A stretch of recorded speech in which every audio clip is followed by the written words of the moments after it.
ಅಧಿವೇಶನದಲ್ಲಿ ಮಾತ್ರ ಅಲ್ಲ, ಜಿಲ್ಲೆಗಳಲ್ಲೂ ಕೂಡ ಪ್ರತಿಭಟನೆಗೆ ಸಿದ್ಧತೆ ಮಾಡಿಕೊಂಡಿದ್ದಾರೆ. ಗೃಹಲಕ್ಷ್ಮಿ ಹಣ ಬಿಡುಗಡೆ ಆಗ್ರಹಿಸಿ ಈ ಹಿಂದೆ ಹೋರಾಟವನ್ನ ಮಾಡಿದ್ರು ವಿಪಕ್ಷಗಳು. ಅದೇ ಮಾದರಿಯಲ್ಲಿ ಈಗ ಪ್ರತಿಭಟನೆಗೆ ಎಚ್ಡಿಕೆ ಸೂಚನೆಯನ್ನ ಕೊಟ್ಟಿದ್ದಾರೆ.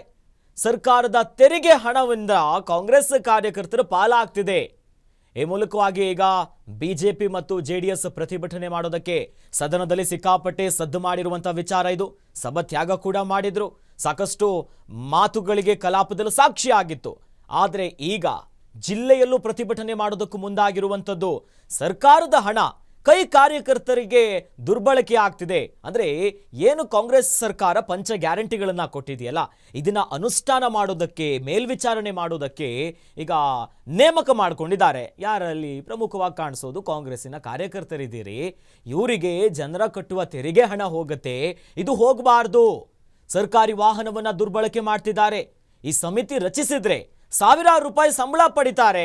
ಇದರಿಂದಾಗಿ ಸರ್ಕಾರದ ಬೊಕ್ಕಸಕ್ಕೆ ಹಾನಿ ಆಗತ್ತೆ.